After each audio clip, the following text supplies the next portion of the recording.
여름 끝자락, 해질 무렵이었어요. 셔터를 반쯤 내린 소점 안은 고요했고 책 냄새만 남아 있었습니다. 남편이 떠난 뒤로 이곳을 혼자 지킨 지 벌써 3년. 가게 안에 늘어가는 빈자리는 제 마음속 허전함과 꼭 닮아 있었죠. 그날 낡은 공구 가방을 든 사내가 문 앞에 서 있었습니다. 어깨는 구부정했고 얼굴에는 세월의 주름이 깊게 패여 있었죠. 방 혹시 보러 왔습니다. 목소리는 낮고 조심스러웠습니다. 그의 이름은 장도현, 65, 전직 소방관이라고 했습니다. 그러나 부상으로 퇴직한 뒤 도증비제 집을 잃고 떠돌다 여기까지 흘러온 거라고 했죠. 저는 순간 망설였습니다. 보증금도 없는 세입자를 들인다는 건 위험한 일이니까요. 하지만 그의 눈빛에서 느껴졌습니다. 체념이 아니라 마지막 희망을 붙잡고 있는 간절함이었죠. 그날 밤, 전 스스로에게 물었습니다. 잘한 선택일까? 아니면 또 후회하게 될까? 하지만 이상하게도 후회는 들지 않았습니다. 오히려 오랜만에 가슴 한구석이 따뜻해졌으니까요. 처음 2달 동안 그는 참 성실했어요. 약속한 날짜가 되면 어김없이 흰 봉투를 내밀었죠. 그 손끝에서 전해지는 묵직한 책임감에 저는 사람을 잘 본 것 같다며 안도하곤 했습니다. 하지만 3번째 달이 되자 이상한 조짐이 보였어요. 25일이 지나도 26일이 지나도 문을 두드리는 발소리가 없었습니다. 불안한 마음에 2층으로 올라가 문을 두드렸죠. 한참을 기다린 끝에 열린 문틈 사이 그의 얼굴은 처음보다 훨씬 수척해져 있었습니다. 헝클어진 머리, 구겨진 셔츠, 그리고 무엇보다 핏기 하나 없는 얼굴이 저를 놀라게 했습니다. 죄송합니다. 월세가 조금 늦어질 것 같습니다. 힘없이 내뱉는 목소리 뒤로 방 안이 눈에 들어왔습니다. 값싼 도시락 용기와 약 봉지, 구겨진 작업복이 쌓여있는 좁은 공간, 그리고 바닥에 놓인 파스와 소염진 통째들. 순간 남편이 아팠을 때의 모습이 떠올라 가슴이 철렁 내려앉았어요. 그는 허리와 무릎 통증으로 며칠째 일을 나가지 못했다고 했습니다. 게으른 게 아니었죠. 그저 몸이, 나이가 그를 가로막고 있었던 겁니다. 그날 저는 알았습니다. 이 남자의 늦은 월세 뒤에는 단순한 무책임이 아닌 짙은 고단함과 아픔이 숨어 있다는 것을. 그리고 제 마음 어딘가가 조금씩 흔들리기 시작했습니다. 며칠 뒤 집안에서 작은 사건이 일어났습니다. 1층 화장실에서 갑자기 물이 역류하기 시작한 겁니다. 검은 물이 바닥을 뒤덮고 냄새는 집 안 가득 건져왔죠. 업체에 전화를 걸었지만 내일 오후가 돼야 올 수 있다는 대답뿐이었습니다. 막막했어요. 세입자들도 불편해하는 눈치였죠. 그때 그가 내려왔습니다. 제가 한번 봐드리겠습니다. 잠시 후 낡은 공구함을 들고 나타난 그의 손놀림은 놀라울 만큼 익숙했습니다. 막힌 배수구를 풀어내고 뜨거운 물을 부어 씻어내는 모습. 전문가 그 자체였죠. 순간 남편이 살아있을 때 떠올랐습니다. 집안에 문제가 생기면 묵묵히 해결해 주던 든든한 뒷모습. 그가 그 자리를 대신하고 있다는 사실에 묘한 안도감과 설레는 감정이 동시에 밀려왔습니다. 작업을 끝내고 땀을 닦으며 환히 웃던 그의 얼굴이 이상하게도 제 가슴을 두근거리게 했습니다. 정말 고마워요. 없었으면 어쩔 뻔했는지. 그날 이후 그는 단순한 세입자가 아니었습니다. 제 삶 속에서 점점 더 깊숙이 스며드는 존재가 되어 가고 있었죠. 며칠 후 또 다른 일이 생겼습니다. 이번엔 2층 복도의 전등이 깜빡이며 꺼졌다 켜졌다를 반복했죠. 세입자들은 불편하다며 제게 와서 하소연했지만 솔직히 어디서부터 손대야 할지 막막했습니다. 그런데 그는 조용히 공구함을 들고 나타났습니다. 안전기가 나간 것 같네요. 금방 고칠 수 있습니다. 말을 마치고는 직접 전자부품 가게로 다녀와 새 부품을 갈아 끼웠습니다. 잠시 뒤 형광등은 환하게 켜졌고 집 안은 마치 새로 생명을 얻은 듯 밝아졌습니다. 며칠 뒤에는 수도꼭지가 새기 시작했고 또 다른 날에는 보일러가 제 기능을 못했습니다. 그때마다 그는 묵묵히 고쳐냈습니다. 물소리를 멈추게 하고 따뜻한 물이 다시 흐르게 했습니다. 그리고 작업을 마칠 때마다 늘 환한 미소를 지어 보였죠. 그의 뒷모습을 보며 저는 알 수 있었습니다. 그가 단순히 집을 수리하는 것이 아니라 제 마음의 빈 구석까지 하나하나 메우고 있다는 거려. 예전엔 고장난 집안 시설을 볼 때마다 두려움부터 앞섰습니다. 이걸 어떻게 해결하지? 하지만 이제는 달랐습니다. 그가 있으니 괜찮다. 그 생각 하나만으로도 마음이 든든했습니다. 어느새 저는 그의 존재 없이는 집을 지켜낼 수 없을 거라는 걸 깨닫게 되었죠. 세입자가 아니라 내 일상의 버팀목이 되어가고 있었습니다. 어느 날 집 안에 큰 공사가 필요해졌습니다. 오래된 1층 장판이 들뜨고 갈라져서 세입자들도 불편을 호소했죠. 저는 업체를 부를까 고민했지만 그는 말했습니다. 제가 해드릴게요. 예전에 이런 작업도 해봤습니다. 그날 새벽부터 그는 무릎을 꿇고 장판을 뜯어내기 시작했습니다. 낡은 바닥을 정리하고 새 장판을 재단하며 온종일 구부정한 자세로 일했죠. 이마에는 땀이 줄줄 흘렀고 셔츠는 먼지와 얼룩으로 뒤범벅이 되었지만 그는 단 한 번도 불평하지 않았습니다. 저는 옆에서 시원한 보리차를 건네며 지켜봤습니다. 성실하게, 묵묵하게, 그리고 꼼꼼하게. 그 모습은 어쩐지 예전에 남편이 살아있을 때 보여주던 든든한 뒷모습과 겹쳐 보였습니다. 해가 질 무렵 바닥은 새 장판으로 반짝였습니다. 집안이 환해진 듯 달라졌고 세입자들도 감탄을 멈추지 않았습니다. 저는 그 순간 고마움이 벅차올라 말했습니다. 오늘 저녁 제가 식사 대접할게요. 꼭 함께 해주세요. 그는 처음엔 사양했지만 결국 조심스레 고개를 끄덕였습니다. 그리고 그날 밤 오랜만에 누군가와 함께하는 따뜻한 밥상을 차릴 수 있었죠. 된장찌개와 제육볶음, 그리고 갓 지은 쌀밥. 소박하지만 제 마음을 가득 담은 식사였습니다. 그는 숟가락을 들며 미소 지었습니다. 정말 맛있습니다. 이렇게 든든한 밥은 오래간만이네요. 그 말 한마디에 제 마음속 깊은 곳에서 잊고 있던 설렘이 아주 천천히 그러나 분명하게 고개를 들기 시작했습니다. 며칠 뒤 장마철이 찾아왔습니다. 굵은 빗방울이 쏟아지더니 곧 폭우가 되어 천둥까지 몰아쳤습니다. 밤 9시쯤 2층 세입자가 급히 뛰어내려왔습니다. 사모님, 큰일 났어요. 물이 전혀 안 나와요. 급히 수도를 틀어보니 정말 한 방울도 나오지 않았습니다. 그 순간 제 심장이 철렁 내려앉았죠. 집 전체에 물이 끊기면 세입자들도 모두 불편을 겪을 테니까요. 그때 그는 우산도 없이 비를 맞으며 밖으로 나갔습니다. 메인 급수관을 확인하고 돌아온 그의 얼굴은 심각했습니다. 메인 라인이 막혔습니다. 오늘은 업체가 못 오고 내일 아침에야 고칠 수 있겠네요. 세입자들의 얼굴이 어둡게 굳어졌습니다. 그는 잠시 망설이다 이렇게 말했습니다. 제 방에 비상용으로 작은 물통이 있습니다. 많진 않지만 화장실과 세면 정도는 쓸 수 있을 겁니다. 모두가 안도했지만 저의 걱정은 사라지지 않았습니다. 혼자 1층에 있자니 불편하고 솔직히 무섭기도 했거든요. 그는 제 표정을 살피더니 조심스레 말했습니다. 사모님, 오늘은 제 방에서 쉬시는 게 어떨까요? 거실에서 제가 잘 테니 방은 쓰셔도 됩니다.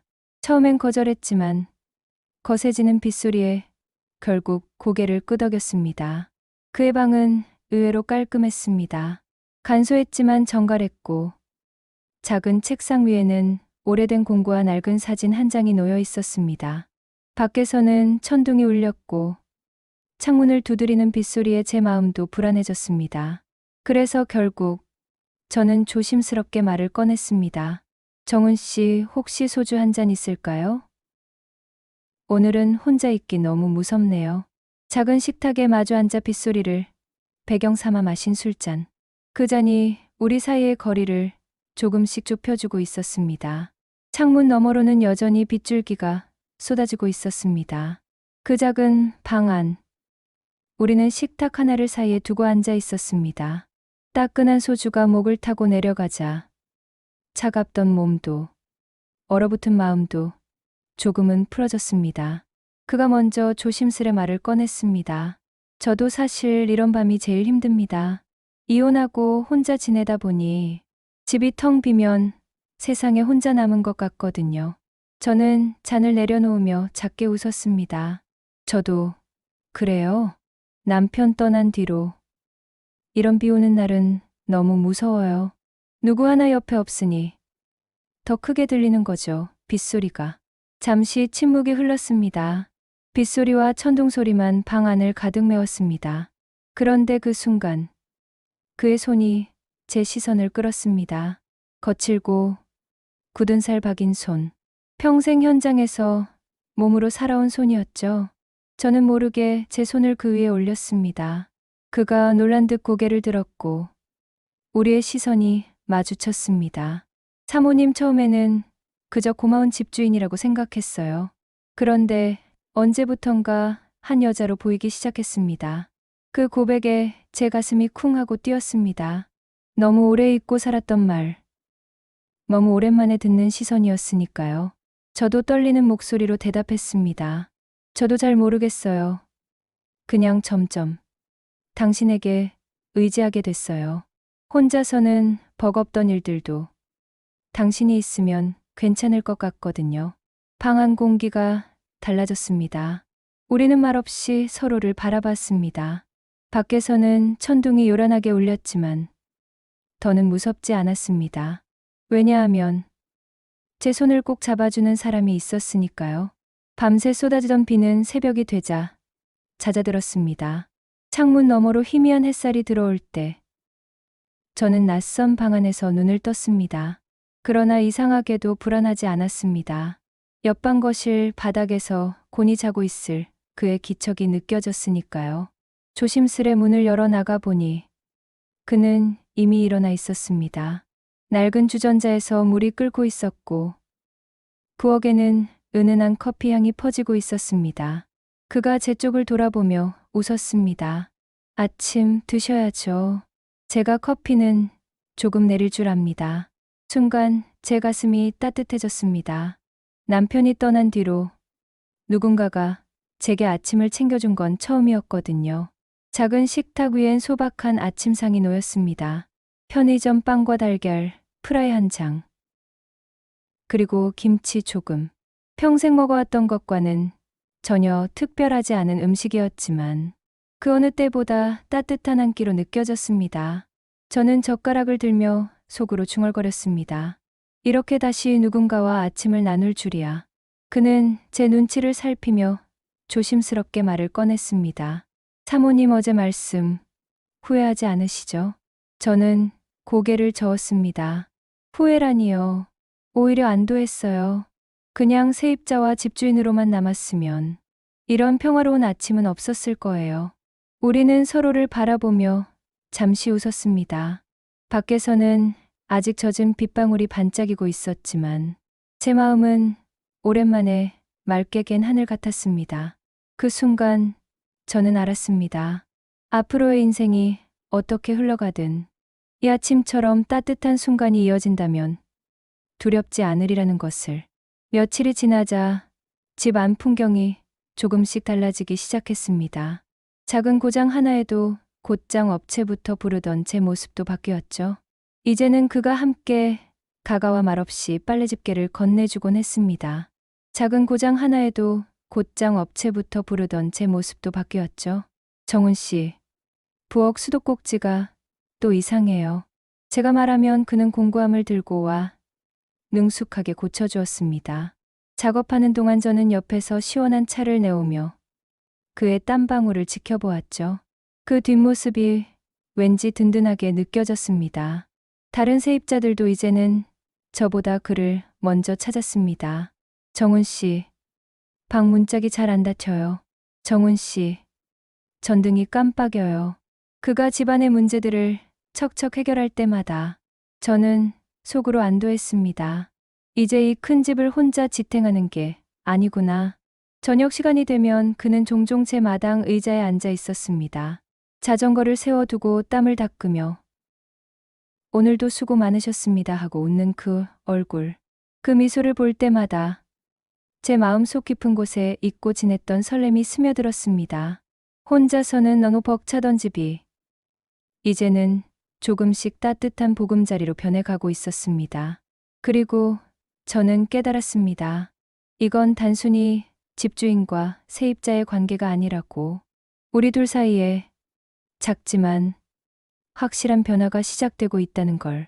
그 평온한 일상은 예상치 못한 순간에 흔들리기 시작했습니다. 어느 장마철 밤이었습니다.